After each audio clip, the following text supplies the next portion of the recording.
Muy buenas tardes. Excelentísimo señor almirante de la flota, don Antonio Martorell Lacabe, excelentísimo señor almirante jefe de la Arsenal de Cádiz, almirante don Ricardo Hernández López, excelentísimo señor comandante naval de Cádiz, capitán de navío don Juan Luis Benavides Sierra, muchísimas gracias por vuestra asistencia. Es un placer tenerlo en el Ateneo de Cádiz. Muchas gracias.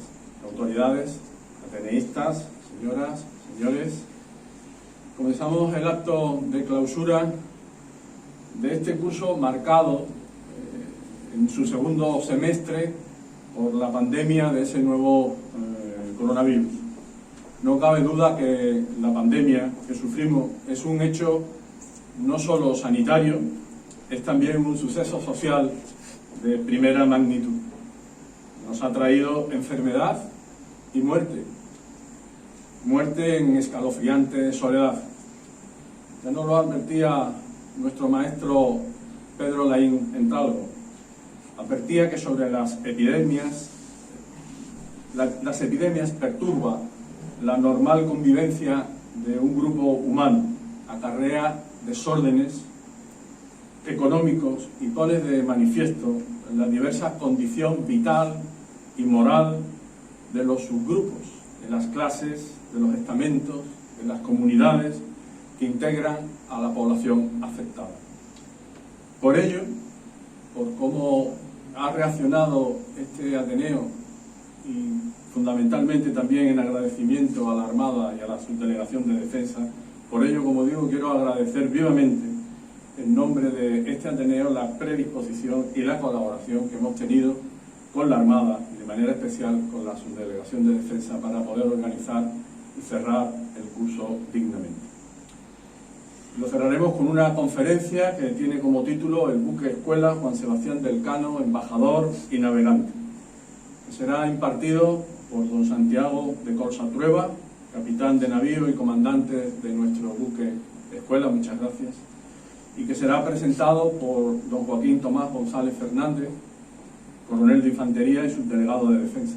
Cuando quiera, amigo Joaquín, tienes la palabra.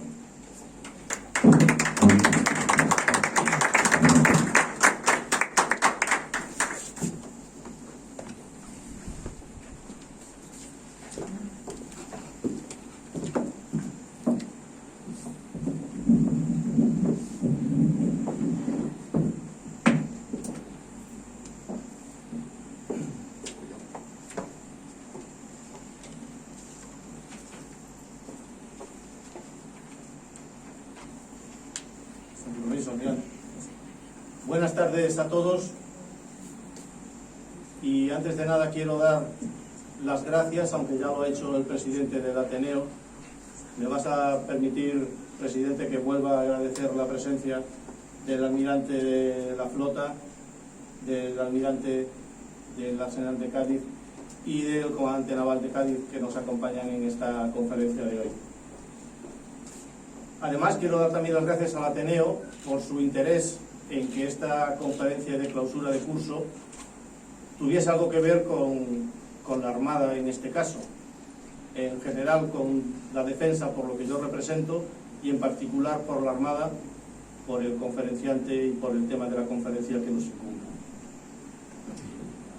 Si nuestro insigne navegante Juan Sebastián Elcano tuvo la responsabilidad y el honor de mantener viva hasta su vuelta a España aquella escuadra que salió de estas costas de Cádiz hace 500 años y dejó para asombro de la historia constancia de una de las mayores hazañas que en la mar ha realizado el género humano hasta hoy, como fue la primera circunnavegación, al buque escuela de la Armada que lleva su nombre y lo lleva con honor, le corresponde mostrarlo por todo el mundo con un doble cometido que es el que da título a la conferencia de hoy: embajador y navegante. Si con la expedición de hace 500 años se contribuyó a varios hechos o circunstancias como la confirmación de que efectivamente la Tierra era redonda o casi redonda, la existencia de territorios que estaban diametralmente opuestos a casi todos los demás la posibilidad de ampliación de conocimientos, tanto en el ámbito de la geografía, de la astronomía, del arte de navegar, y una iniciación primigenia en el ámbito del comercio a nivel global. Con cada uno de los cruceros de instrucción de nuestro buque escuela se coadyuva a la consecución de al menos dos objetivos significativamente importantes para nuestra nación: mostrar por todo el mundo nuestra bandera, reforzando la representación institucional y la acción exterior de España, y contribuir a la formación de los futuros oficiales de la Armada y personal de otras escalas, proporcionándoles el mejor medio para forjar su carácter y su espíritu de servicio, que es la vida en la mar, enfrentándola con el coraje y los medios que obligan al aprovechamiento de los recursos naturales. Cuando los días de mar alargan las travesías, el tiempo se hace duro y el trabajo codo con codo toma su expresión más importante. Ahí, el Elcano forja el compañerismo, tanto entre los alumnos como entre la propia dotación. Genera la mutua confianza en el apoyo mutuo y refuerza amistades que muchas veces son para toda la vida. La razón de ser del barco es la enseñanza, y para ello la maniobra es un elemento fundamental e imprescindible.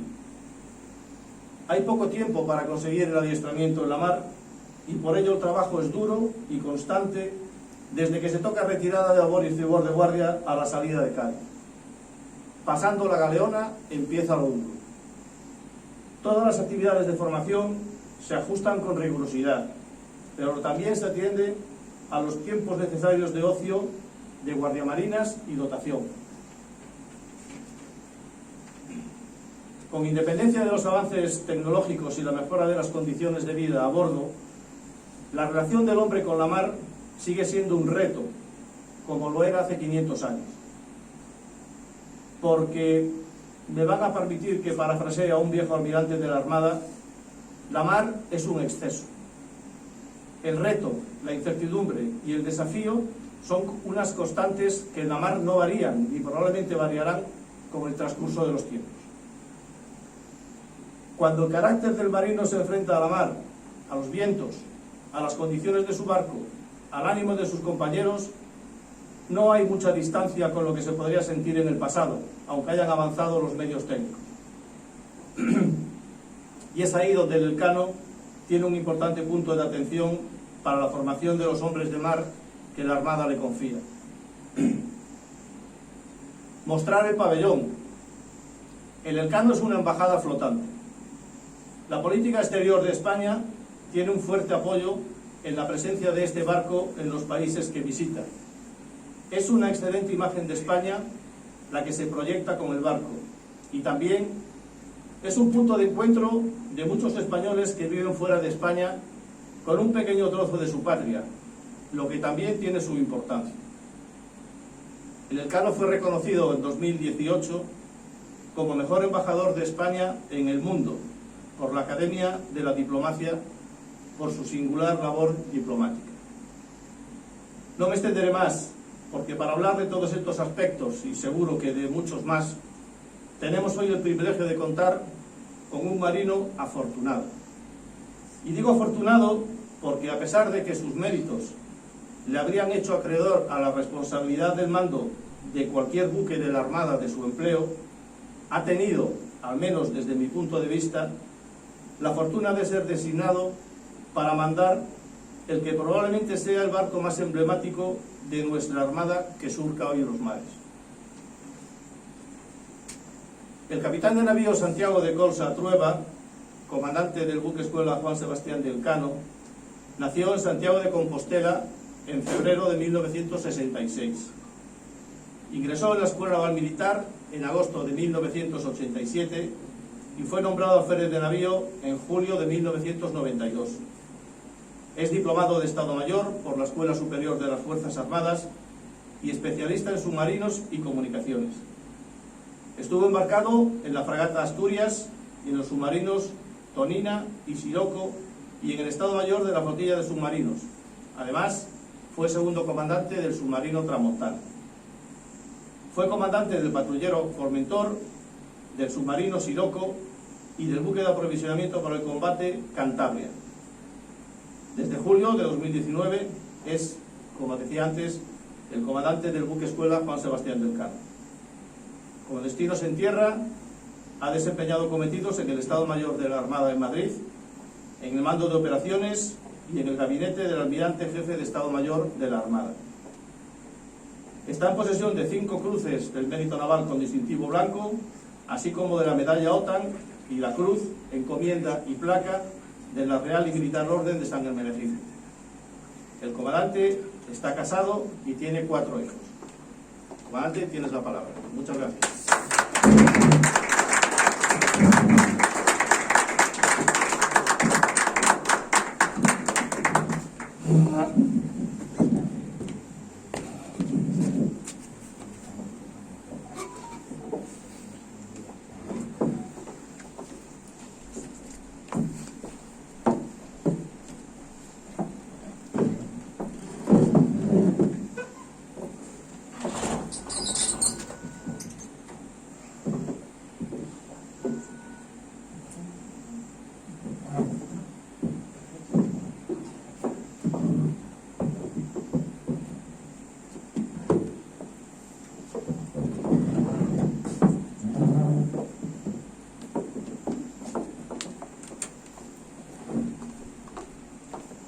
Permiso de vuestra excelencia almirante, creo que se oye bien, ¿no? En la sala, bien. Muchas gracias, mi coronel, por su amable presentación. Yo realmente, como más cómodo me siento en este tipo de presentaciones, es como un oficial de la Armada, que es de lo que yo verdaderamente me siento orgulloso, que en este momento tiene la responsabilidad de mandar un buque como el Juan Sebastián del Cano, como muchos otros podrían haberla tenido, ¿no? Entonces me siento un oficial de la Armada más. Antes de entrar en materia, me gustaría señalar que considero que es un acierto que en un centro de tanto prestigio como es el Ateneo de Cádiz, que promueve el intercambio de ideas, la reflexión, el libre pensamiento, se hablen de temas relacionados con la mar. Habida cuenta que España es una nación con una condición marítima muy acusada. La condición marítima de España es una consecuencia lógica de su posición geográfica, punto de encuentro entre 2 importantes mares, Océano Atlántico, Mar Mediterráneo, y entre 2 importantes continentes, Europa, África. Esto hace que por nuestras costas pasen algunas de las principales rutas marítimas internacionales. Además, las líneas de comunicación marítimas también vertebran la configuración territorial española, al tener espacios insulares y también al existir espacios extrapeninsulares en el norte de África. Pero la condición marítima de España nos la recuerda constantemente en nuestra historia, con esas grandes expansiones marítimas que los españoles hemos puesto en marcha y que han asombrado al mundo entero durante muchos siglos, y que nos han enseñado una lección muy importante, que es que cuando los españoles vivimos de cara a la mar, somos capaces de configurar sociedades emprendedoras, dinámicas, abiertas, acogedoras. Sirva de ejemplo esta misma ciudad de Cádiz. Y también, cuando los españoles damos la espalda a la mar, irremediablemente entramos en un periodo de decadencia. Y luego, nos guste o no nos guste, la condición marítima de España nos la impone nuestra economía, altamente dependiente de la mar en sectores tan vitales como el comercio, como el abastecimiento energético de nuestra industria, como el turismo, como la pesca, como la conservación del medio ambiente, o simplemente teniendo en cuenta que el 99% de la información digital que estamos utilizando en estos momentos entra y sale de España a través de cables submarinos. Por todo ello, quiero agradecer al Ateneo de Cádiz, en la persona de su presidente, la oportunidad que me ofrecen hoy de estar aquí con todos ustedes para hablar de la mar, pero para hacerlo desde una óptica un poquito peculiar, que es la que nos ofrecen los mástiles del Juan Sebastián del Cano a 50 metros de altura.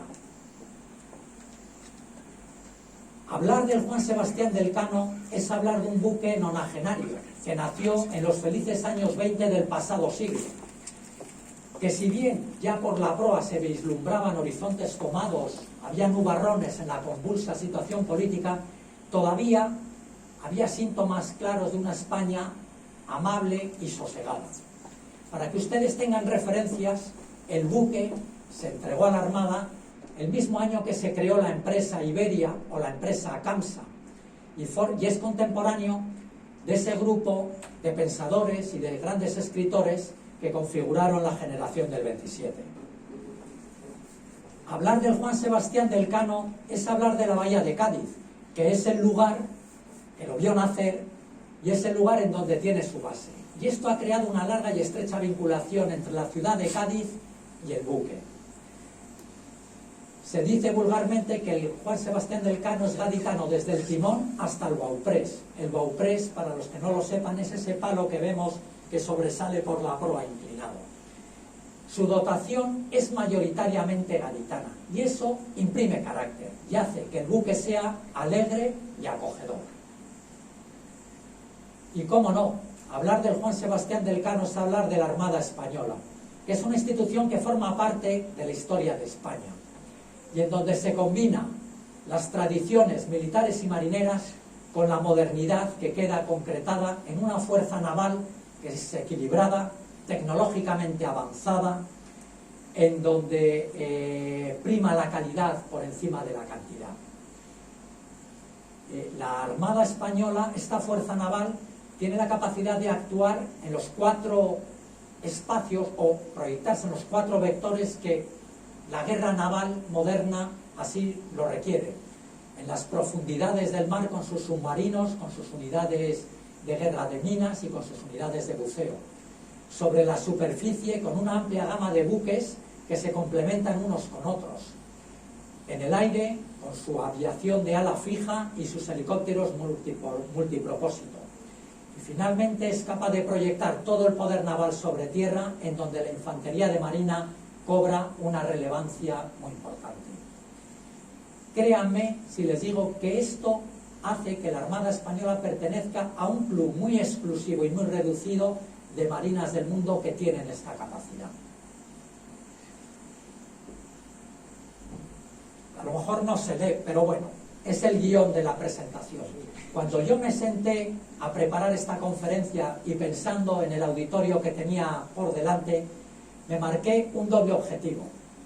Por un lado, tratar de hacerles ver cuál es la relevancia que un buque escuela como el Juan Sebastián del Cano tiene para la Armada Española. Y por otro lado, despertar en ustedes la curiosidad por los eventos que se están organizando con motivo de la conmemoración del 5º centenario de la primera circunnavegación de la Tierra, que es, sin lugar a dudas, la mayor epopeya de la historia marítima del mundo. Bueno, pues para hacer alcanzable este objetivo en 45 minutos, 50 minutos, no me queda más remedio que huir de una conferencia que sea rigurosamente académica, que sea prolífica en datos históricos y en datos náuticos. No lo pretendo. Lo que pretendo es compartir con ustedes unas consideraciones personales, unas reflexiones personales de cómo yo como comandante al frente de un equipo humano que es la dotación del Juan Sebastián del Cano tenemos que hacer frente con mucha ilusión a los cometidos que nos han asignado y que antes los comentó el coronel en su presentación, que básicamente son contribuir a la formación integral de los guardiamarinas, que son los futuros oficiales de la Armada, y representar a España en todos los países que visitemos. Para ello les presento este pequeño guión. Primero hablaré sobre la figura de Juan Sebastián del Cano, el navegante. Esto es muy importante, porque cuando la Armada designa el nombre de un personaje ilustre a uno de sus buques, no lo hace por casualidad, o no lo hace al azar, o no lo hace porque toca. Lo hace con el firme propósito que esa figura ilustre, esa figura histórica, inspire la actuación de todos aquellos miembros que a lo largo de la historia del buque van a formar parte de sus dotaciones. Por lo tanto, para comprender la esencia del Juan Sebastián del Cano buque, tenemos que entender la relevancia de Juan Sebastián del Cano, el navegante. Luego me gustaría resaltarles las consecuencias tan importantes que ha tenido para la humanidad esa primera circunnavegación de la Tierra, mérito de los españoles. Y finalmente les hablaré sobre la verdadera razón de ser del Juan Sebastián del Cano, basándome y apoyándome en una secuencia de imágenes donde trataré de hacerles ver cómo vivimos a bordo, qué es lo que sentimos, cómo tratamos con ilusión de responder a lo que nos piden. Lo he denominado cuaderno de bitácora. Para los que no estén familiarizados con este término, les diré que el cuaderno de bitácora es un documento oficial que rellena el oficial de guardia en la mar y en donde se recogen todas las vicisitudes de la navegación. Dicho de otra manera, podemos considerarlo como la historia viva del buque. Pues para hablar de Juan Sebastián del Cano, el navegante, permítanme que les invite a viajar en el tiempo y a viajar a la España de comienzos del siglo XVI, concretamente a Sevilla, en el año 1518.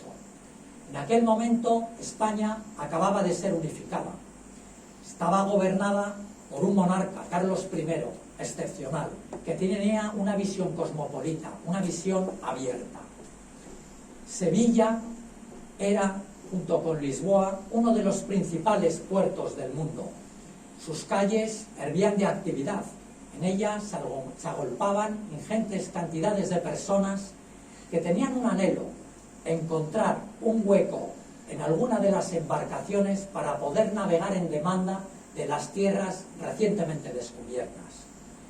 Les movía el afán de la aventura, les movía el afán del descubrimiento y, por qué no decirlo, también les movía el afán del lucro.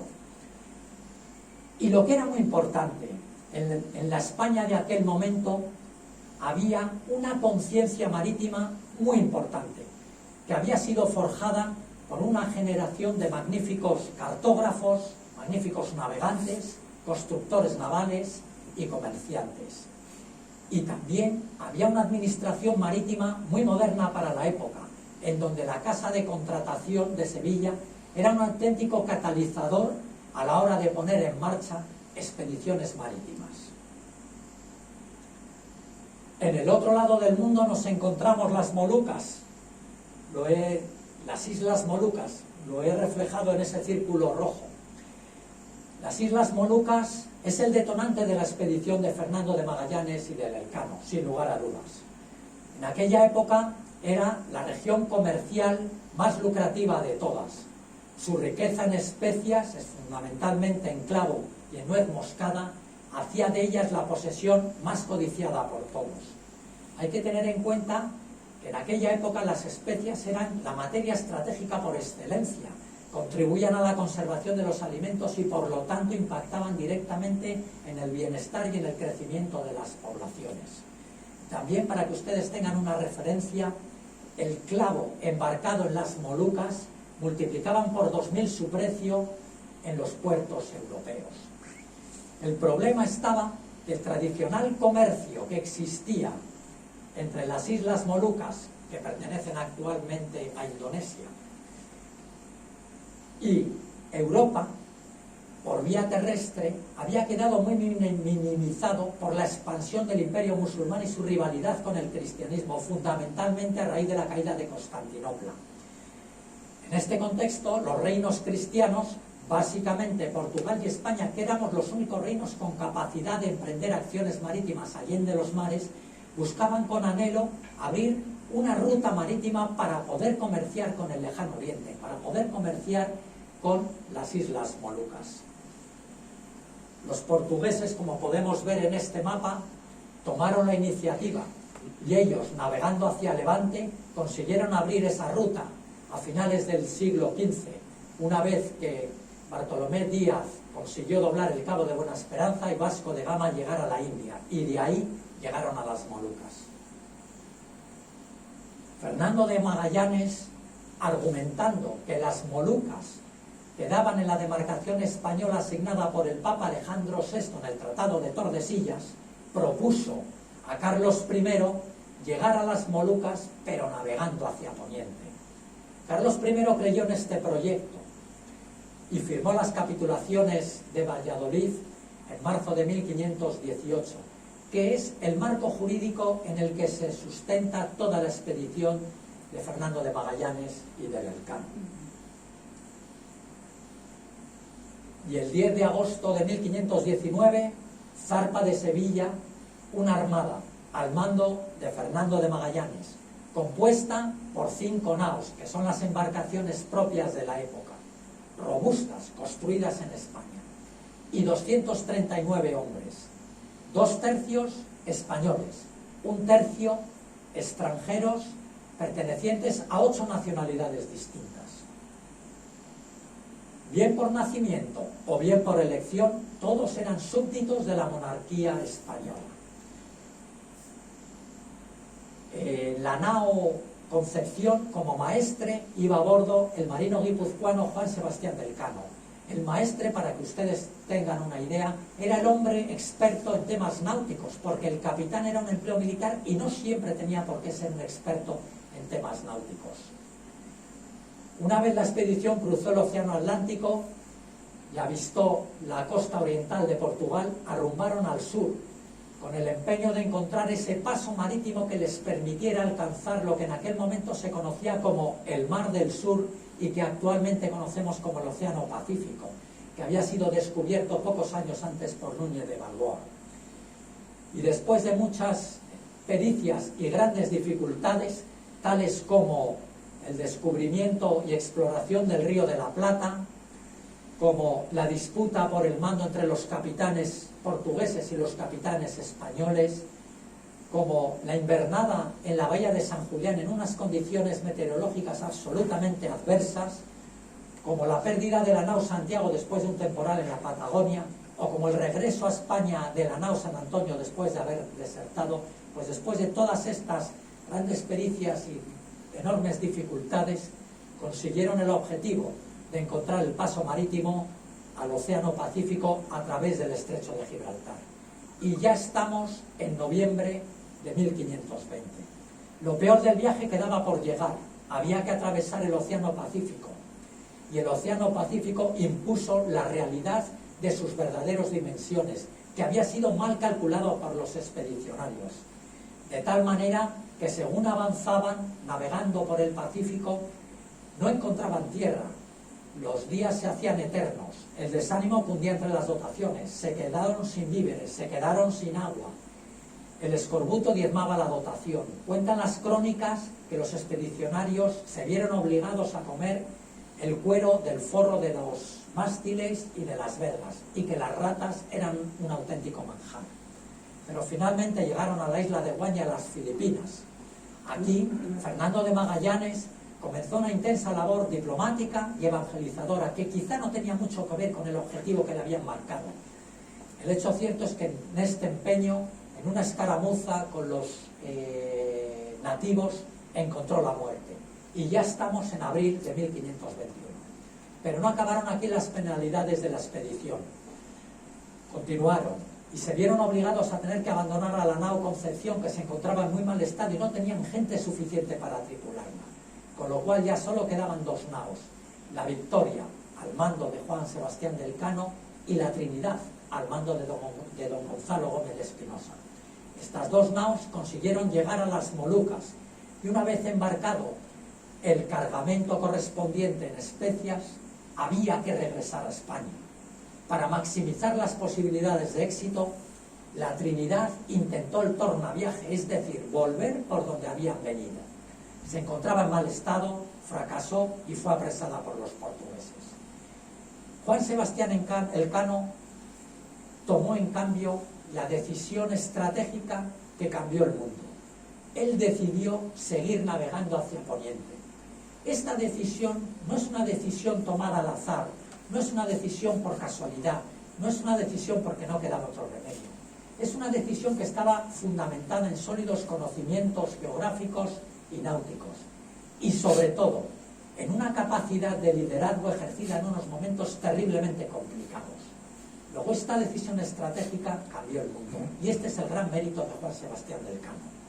Para evitar ser apresado por los portugueses, alejó su derrota de costa, consiguió doblar el Cabo de Buena Esperanza aprovisionarse de víveres en las islas de Cabo Verde y finalmente el 6 de septiembre de 1522 llegó a Sanlúcar de Barrameda, habiendo dado por primera vez la vuelta al mundo, después de 3 años durísimos de navegación. Únicamente llegó una nao y únicamente llegaron 18 tripulantes. Este sacrificio humano es una prueba tangible del mérito y de la dificultad de la empresa. Carlos I, al recibir las noticias de la expedición, otorgó un escudo de armas a Juan Sebastián del Cano con el lema "Tu primus circumvidiste me", tú fuiste el primero que me circunnavegó, que es lo que la tierra le dijo al navegante una vez que terminó su expedición. Si analizamos la expedición desde un punto de vista objetivo y una vez finalizada, lo primero que tenemos que decir es que lamentablemente las hipótesis de partida de Fernando de Magallanes fueron falsas. Las Molucas no estaban en la demarcación española y no era más fácil ir a las Molucas navegando hacia Poniente que navegando hacia Levante. Por otro lado, el descubrimiento del Estrecho de Magallanes no acabó siendo ese hito tan determinante que inicialmente podíamos pensar para lo que era el comercio marítimo y el posterior desarrollo del comercio marítimo. El paso de Magallanes es inhóspito, es dificultoso, es muy difícil atravesarlo incluso a motor, con lo cual en la época de la navegación a vela era francamente difícil. Sin embargo, la expedición tuvo unos éxitos que no eran buscados, pero fueron unos éxitos que cambiaron el mundo. En primer lugar, para España.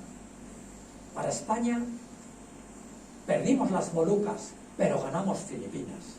Filipinas supuso el trampolín para poder comerciar con la China y abrió una ruta marítima de una enorme importancia para España y su imperio, que fue el Galeón de Manila. Una ruta marítima que unía Manila con Acapulco, en ida y en vuelta. Eso permitió a la metrópoli, a España, comerciar con el lejano oriente. Y eso hizo que durante 250 años el Océano Pacífico fuera conocido como el lago español, lo cual es de un mérito enorme. España en aquel momento tenía una población de 10 millones de habitantes y el Océano Pacífico no podía estar más lejos de nuestro territorio nacional. Luego, poniendo las cosas en contexto, el mérito es terrible. Además, la expedición permitió un avance geográfico enorme, ya que si bien es cierto que se conocía la redondez de la Tierra, no se conocían las verdaderas dimensiones de la misma, y esta expedición permitió determinar las verdaderas dimensiones. Eso supuso un desarrollo en el mundo de la cartografía importantísimo, ya que por fin teníamos una figura completa de la Tierra, sabíamos la distancia entre América y Asia. Además, permitió el descubrimiento de nuevas plantas, de nuevos animales, de nuevas civilizaciones, de nuevas culturas. Lo que es muy importante, el concepto de humanidad. La raza humana, por primera vez, se podía ver como una raza homóloga, donde la humanidad cobraba sentido, porque todos podíamos ser vistos como homólogos, como personas con los mismos derechos, las mismas capacidades, y eso permitió el haber descubierto que esas culturas nos permitían reconocer al ser humano como tal. Y luego desterrar una serie de mitos de la Edad Media donde todavía, bueno, pues, calaban en el mundo de los navegantes sobre barreras físicas insalvables o monstruos mitológicos en la mar. No, la mar era navegable en toda su extensión. En esta imagen podemos ver el crucero de instrucción de Juan Sebastián del Cano que realice, el último crucero de instrucción. Nosotros tenemos la oportunidad durante estos años de hacer acto de presencia en los lugares más relevantes de la expedición de Fernando de Magallanes y de Juan Sebastián del Cano. Así, en este primer crucero que comenzó el 3 de noviembre pasado y finalizó a mitad de abril, tuvimos la oportunidad de visitar la bahía de Guanabara, que es actualmente Río de Janeiro, que fue el último lugar amigable de la expedición. A partir de ahí, durante mucho tiempo, la expedición no encontró un lugar amigable. Y también tuvimos la oportunidad de navegar por el Río de la Plata. En este mapa que les presento, en este gráfico que les presento, corresponde al siguiente crucero de instrucción que vamos a iniciar el próximo mes de agosto, concretamente el 8 de agosto, y que contempla la 11ª vuelta al mundo que el buque va a dar, y que vamos a tener la oportunidad de poder visitar la bahía de San Julián, donde tuvo que invernar la expedición, el estrecho de Magallanes, la isla de Guam, las Filipinas y finalmente Indonesia, lo que era en aquel momento conocido por las Molucas. Es un desafío muy importante porque van a ser prácticamente 12 meses y medio navegando. En todos los lugares que visitemos, tenemos el empeño de hacer hincapié en lo mucho conseguido hace 500 años por una joven nación con empuje, que estaba siendo conducida por unos líderes que tenían una visión estratégica, una visión a largo plazo. Porque no hay que olvidar que, en contra de lo que normalmente se nos dice, esto no es una expedición hispano-portuguesa, esto es una expedición de la monarquía española, porque fuimos los españoles los que confiamos en el proyecto, lo financiamos, lo ejecutamos y finalmente lo culminamos con éxito bajo el liderazgo de ese gran marino español que fue Juan Sebastián del Cano, vasco universal de la localidad guipuzcoana de Letaria. Y esto lo vamos a hacer sin desmerecer para nada la figura del gran marino portugués que fue Fernando de Magallanes, pero siempre haremos hincapié en el contexto histórico en que se desarrolló toda la expedición, que fue al servicio de la monarquía española, porque en el siglo XVI poco importaba dónde hubiera nacido una persona, siempre y cuando éste ofreciera sus servicios a otro monarca. Y si grande fue la epopeya náutica que acabamos de escribir, mayor fue la consecuencia que tuvo para la humanidad, ya que supuso un cambio de paradigma para la humanidad, que pasó de concebir un mundo donde predominaba la tierra sobre la mar a otro mundo donde los continentes estaban rodeados de unas masas enormes, que eran los océanos, de dimensiones muchísimo mayores que la tierra firme. Juan Sebastián del Cano demostró empíricamente que todos los océanos formaban un mar continuo. A partir de ese momento, los españoles fuimos capaces de configurar la mar como un punto de encuentro entre todas las civilizaciones y todos los pueblos de la tierra, suponiendo lo que sin lugar a dudas fue el primer movimiento de globalización de la humanidad. Y esa es la gran consecuencia que tuvo esa circunnavegación a la tierra. Una vez repasada la figura de Juan Sebastián del Cano y una vez vista las consecuencias que tuvo la primera circunnavegación, estamos en disposición de poder entender la razón de ser y la esencia de Juan Sebastián del Cano, buque, que no es otra que contribuir a la formación integral de los guardiamarinas, los futuros oficiales de la Armada. Y aquí no tenemos margen de error. El servicio que la Armada presta a España y a los españoles requiere contar con unos oficiales que tengan una extraordinaria formación científica y técnica, pero eso no es suficiente. Necesitamos que nuestros oficiales tengan también una sólida formación en valores, tengan un fuerte compromiso de servicio a España y sean capaces de ejercer el liderazgo en situaciones tan demandantes y difíciles como nos impone la guerra naval moderna. Y para ello la Armada no escatima esfuerzos y somete a sus futuros oficiales a un intenso periodo de formación que dura 5 años y que se desarrolla la mayor parte del mismo en la Escuela Naval Militar de Marín, que es una localidad que está en la ría de Pontevedra, como supongo que casi todos conocerán. Al finalizar esos intensos 5 años, los guardiamarinas egresan con una doble titulación, una titulación civil que es el título de grado de Ingeniería Mecánica por la Universidad de Vigo y una titulación militar que es el despacho de oficial de la Armada en el empleo de alférez de navío. Durante el tercer año de formación, los guardiamarinas embarcan por un periodo aproximado de 6 meses en el buque Juan Sebastián del Cano. Es la primera oportunidad que tienen de integrarse en una dotación de un buque de la Armada. Y rápidamente descubre que las actividades cotidianas y rutinarias, realizadas de la mejor manera posible, se convierten en una aventura absolutamente extraordinaria. Y eso lo descubren acompañando al marinero de máquinas cuando hay que dar una ronda por los principales compartimentos del barco para ver que todo está en orden, ya que ellos son la primera línea de defensa del buque. Eso lo descubren cuando bajan a la última cubierta del barco, al sitio más inhóspito, donde hay una lavandería, y ahí hay 2 lavanderos que en turnos continuos de prácticamente 12 horas tienen la lavandería funcionando 24 horas al día, poniendo 60 lavadoras al día para que todos vayamos impecables con nuestros uniformes blancos y bien planchados.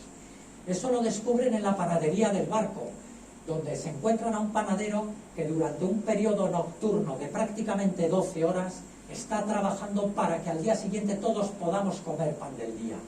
Eso lo descubren en los trabajos en cubierta, donde la marinería está dejando el barco impecable para cuando entremos en puerto poder presumir de nuestro buque. O lo descubren cuando se sientan a comer y ven como hay unos marineros que se encargan de la distribución de comidas, de poner las mesas, de recoger las mesas, en unas jornadas de trabajo también muy maratonianas. Y finalmente lo descubren subiendo a los palos, codo con codo con la marinería. De tal manera que el guardiamarina enseguida se da cuenta que su profesión de oficial de la Armada le entusiasma, porque descubre que el valor, el honor, la disciplina, la lealtad, el compañerismo y el trabajo en equipo son condiciones inherentes a su profesión de oficial de la Armada y que siempre le van a acompañar. Y cuando uno descubre eso, no quiere otra cosa. Les invito a ver esta imagen detenidamente. Hace 93 años la Armada se planteó la necesidad de construir un buque escuela. Rápidamente decidió que tenía que ser una plataforma como la que ven en la imagen. Un velero de gran porte, un velero que fuera noble y elegante, un velero que tuviera la capacidad de permanecer en la mar durante mucho tiempo, sin tocar puerto, durante periodos tan largos como 40 días. Un velero que tuviera la oportunidad de permanecer en el tiempo, para que con el paso de los años fuera convirtiéndose poco a poco en un museo flotante, de tal manera que los guardiamarinas fueran sintiendo el peso de la historia sobre sus hombros, y esto les inspiraba. Todo comenzó aquí en Cádiz, en los astilleros de Echevarrieta y Larriñaga, cuando la Armada decidió transformar el motovelero Minerva en su buque escuela.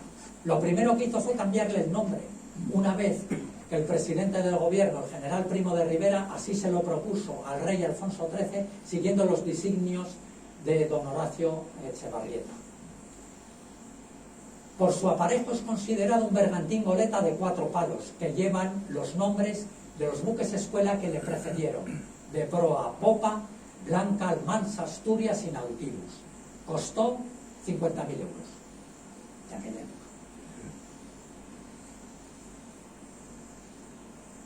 Han pasado 93 años y la sociedad ha cambiado una barbaridad. Hemos pasado de las imágenes en blanco y negro a las imágenes en color. Hemos pasado de lo analógico a lo digital. Hemos pasado de comunicarnos a través de telegramas, postales y cartas que escribíamos al llegar a puerto, a tener un potente sistema de comunicaciones donde cada miembro de la dotación en sus dispositivos móviles es capaz de recibir llamadas en cualquier momento o de realizar llamadas en cualquier momento, incluso de bajarse contenidos multimedia de Internet. Hemos pasado de tener que llevar ganado en cubierta, que era la base de nuestra alimentación, y que llegado el caso el matarife al ritmo de Paquito el chocolatero sacrificaba el ganado montando un auténtico lío en la cubierta del barco, como se pueden imaginar, a basar nuestra alimentación en alimentos congelados que guardamos en cámaras frigoríficas. Aquí hay una foto que no sé si la verán muy bien, es muy curiosa, es de cuando se llevaban vacas a bordo del Juan Sebastián del Cano, y para que la vaca estuviera lo más a gusto posible se pintaba la cubierta de verde, a ver si con eso incentivábamos que la vaca diera más leche. Claro, en mitad de un temporal la vaca se mareaba y era un problema, pero bueno, ahora ya tenemos cámaras frigoríficas. Pero a lo que voy, la sociedad ha cambiado mucho, pero nosotros mantenemos la esencia. Seguimos retirando una promoción de guardiamarinas de esta sociedad acostumbrada a la inmediatez para encerrarla en un buque escuela y navegar a 5 nudos de velocidad, de tal manera que esto les facilite descubrir esa relación existencial que debe de existir entre el marino y la mar. No me puedo olvidar del apoyo logístico de la Armada. El barco tiene 93 años de vida, pero se mantiene en un magnífico estado de forma.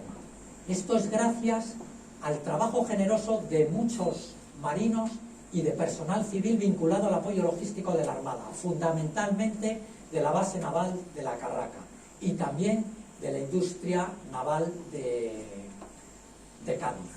Para que ustedes tengan una referencia, en estos años que estamos conmemorando el 5º centenario, el esfuerzo operativo es enorme y el tiempo que dedicamos al mantenimiento es muy reducido.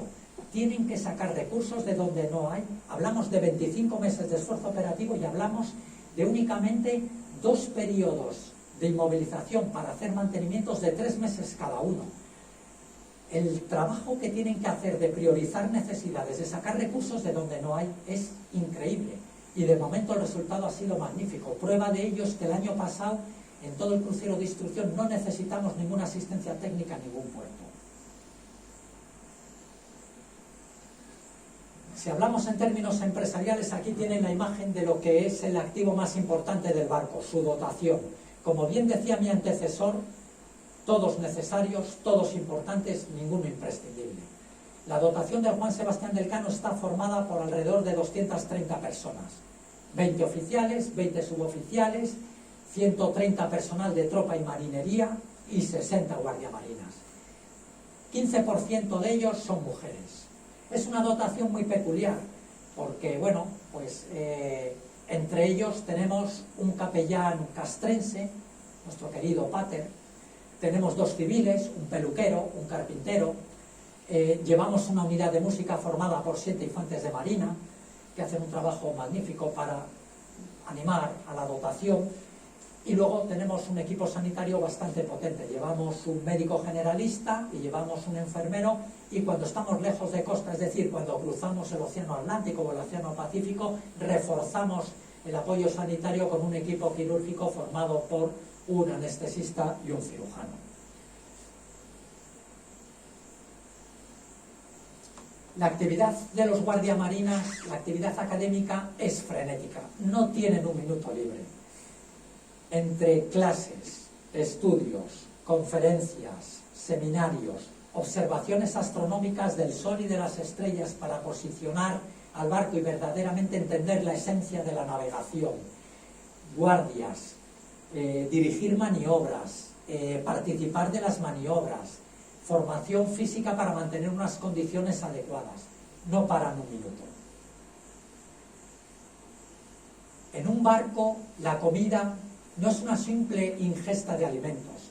Yo me atrevo a decir que es un ritual que nos recuerda que somos seres humanos normales. A la hora de la comida interrumpimos la actividad frenética que estamos realizando. Nos sentamos en animada conversación con nuestros compañeros y todos muy expectantes para ver qué es lo que hay para comer. Si al cocinero se le han quemado las lentejas, es que lo machacan. La Armada, consciente de esta realidad, creó hace 25 años una escuela de hostelería que busca la excelencia y creo que la consigue.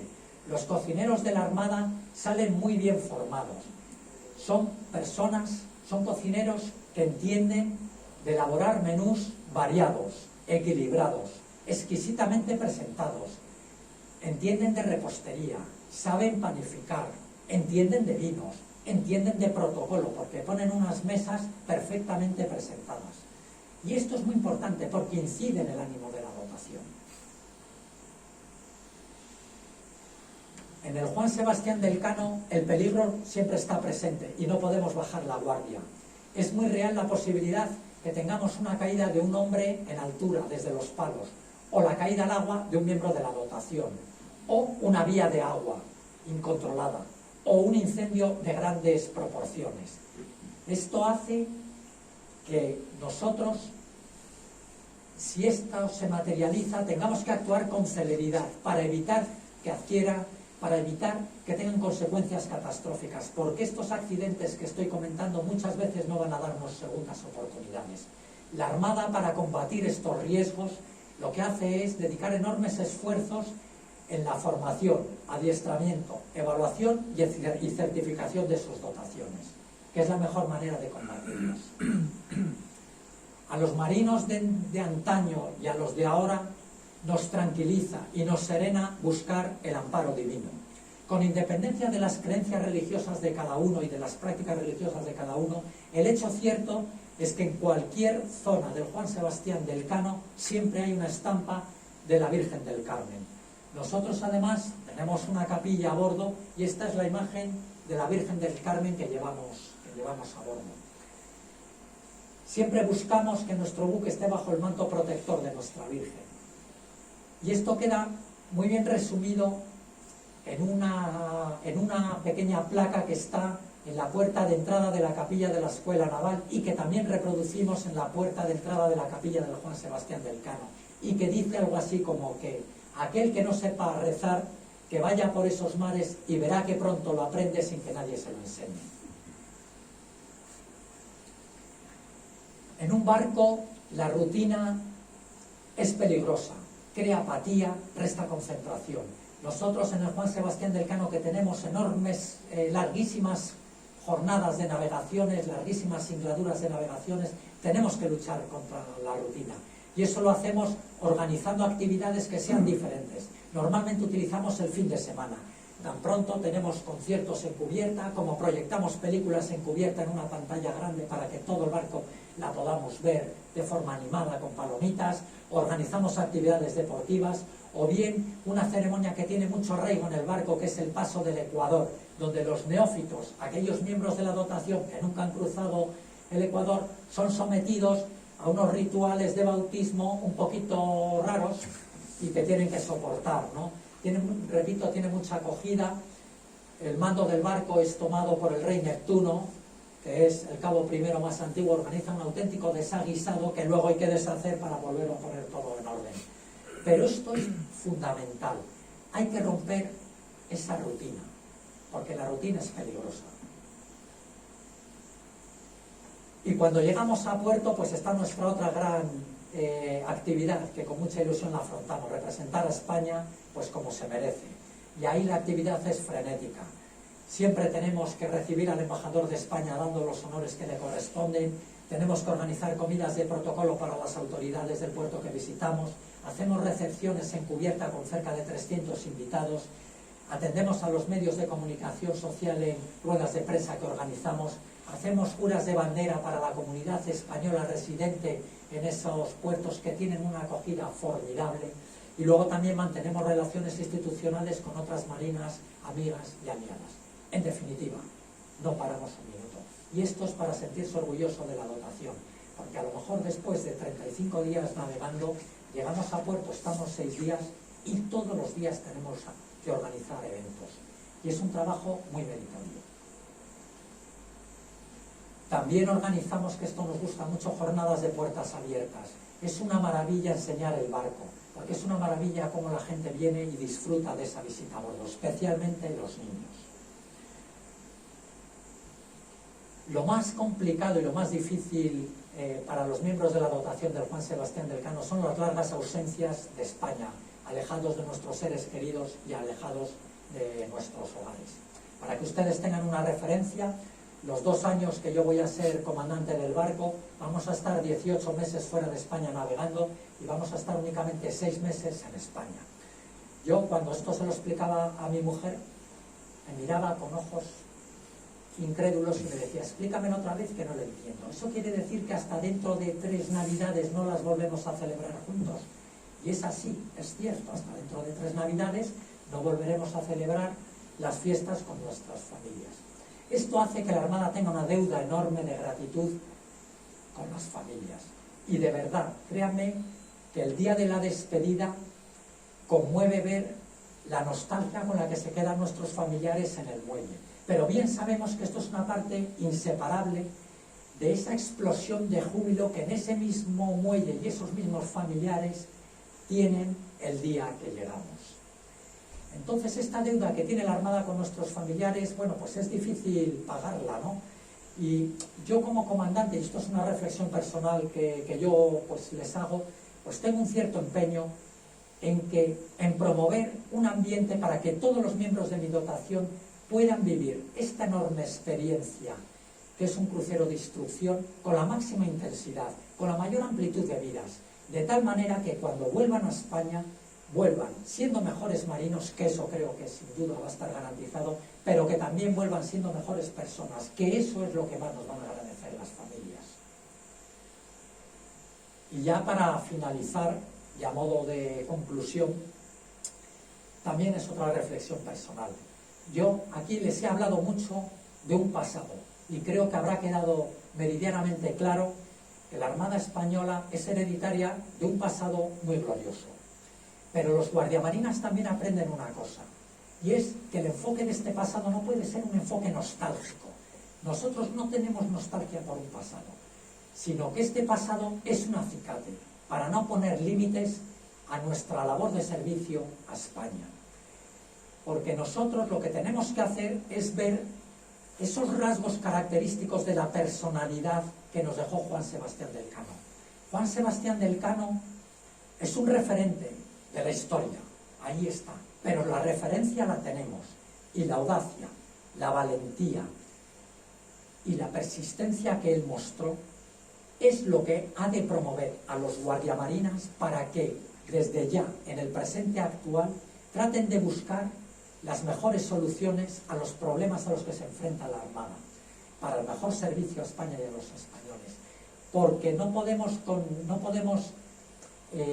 conformarnos con un futuro que sea mediocre. España y los españoles, bajo nuestro punto de vista, se merecen un futuro que sea prometedor. Y ese es nuestro empeño. Y esta es la conclusión que a mí me gustaría que ustedes se quedaran de esta conferencia. Y yo con esto ya he terminado. Ahora ya sin más, pues estaría encantado de responderles a las preguntas que quisieran formular.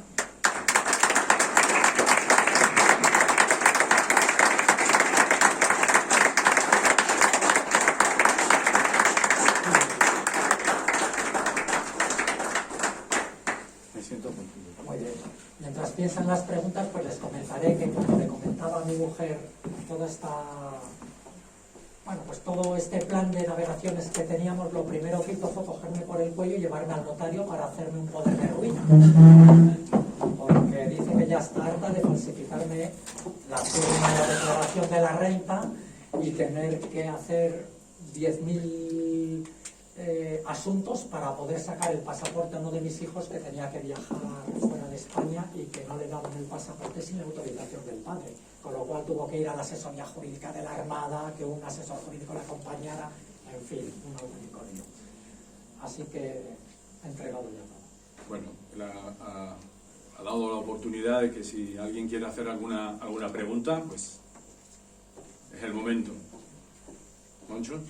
Comandante, yo pregunto en nombre de mucha gente de Cádiz, y cuando llegue la hora, que sea tardía, que haya que relevar el barco por un barco nuevo, ¿qué va a pasar con el Juan Sebastián Elcano que nosotros queremos? Bueno, yo aquí lo que tengo que contestarle es que en el Estado Mayor de la Armada, de momento, no se contempla el relevo del Juan Sebastián del Cano.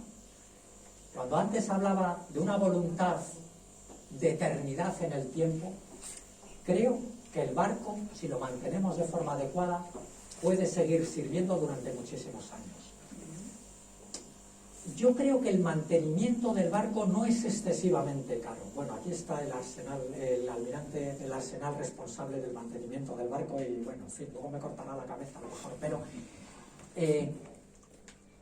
no tenemos tecnología a punta, es mucha madera, es mucho mimo, es mucho cuidado, hay que ir haciendo la habitabilidad poco a poco. Y el hecho cierto es que el barco se mantiene en un perfecto estado de forma.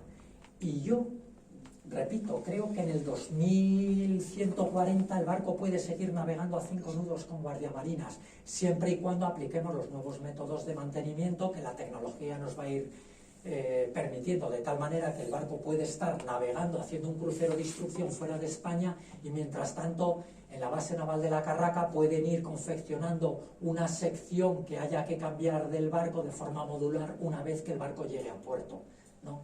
Entonces yo creo que, bueno, pues los nuevos procedimientos de mantenimiento nos hacen pensar con cierto optimismo que este barco todavía puede tener un largo recorrido. O sea, aquí también está el almirante de la flota, que también el barco depende de él, pero yo cuando el año pasado estaba en el Estado Mayor de la Armada, estaba en una sección que se denominaba planes estratégicos, y bueno, no contemplábamos a corto plazo un reemplazo del Juan Sebastián del Cano. Tiene que cumplir ahora 100 años, será un cumpleaños muy bonito, estoy convencido de ello, muy emotivo, pero puede tener continuidad. Muy bien, muchas gracias. ¿Alguna otra pregunta? Muy bien, pues agradecer de nuevo al conferenciante la brillante exposición que ha hecho. No me cabe la menor duda que don Santiago es un gran navegante, pero también es un gran comunicador, como ha demostrado esta tarde, seguramente un gran docente dentro del buque. Desde hace muchos meses teníamos claro que el cierre del curso tenía que ser el que ha sido y de la manera que ha sido, por las relaciones de Cádiz con la Armada, por las relaciones de Cádiz con el mar y, por supuesto, por las relaciones de Cádiz con el buque escuela Juan Sebastián del Cano. Pero en este momento también, y me van a permitir la reflexión personal, en este momento en el que nos encontramos, creo que la satisfacción es doble, por cuanto también tiene de reivindicación el acto. Nos encontramos en una encrucijada quizás de un revisionismo histórico que parece llevarnos a una autodestrucción, empezando por la destrucción de nuestra propia historia, ¿no? Y hablar de nuestro buque escuela es recordar la expedición española, como muy bien ha sido recordada esta tarde, de la primera vuelta al mundo.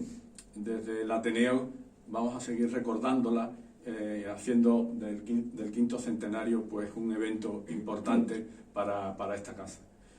Como es muy bien él ha apuntado, con esa primera vuelta al mundo empieza la primera globalización, y creo que nos tenemos que sentir orgullosos todos de nuestra historia, de esa primera globalización, y por supuesto de tener una armada como la que tenemos y un buque escuela como el que tenemos, que nos hace sentirnos orgullosos a todos. De hecho, bueno, pues creo que es el mejor colofón para este curso, que como decía antes ha sido un curso un tanto extraño. Esperemos que el curso que viene alcancemos la normalidad, pero la normalidad que todos deseamos, y podamos seguir trabajando por la cultura de esta ciudad. Si me permiten, pues voy a hacer la entrega de un regalo a nuestro conferenciante.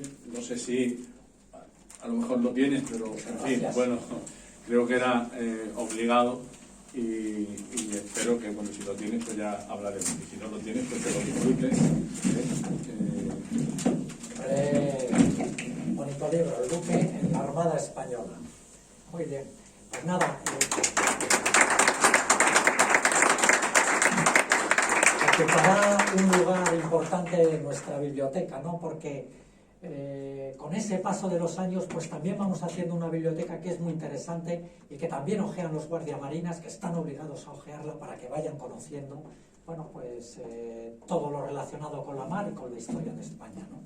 Así que muchísimas gracias. Muchas gracias a vosotros. Y también para una de las personas de la Armada que nos han acompañado, pues tienen aquí un ejemplar también del libro del Tricentenario que editábamos el curso pasado. Sin más, cerramos el acto, y quizá pues conviene decir ahora un ¡Viva España! ¡Viva!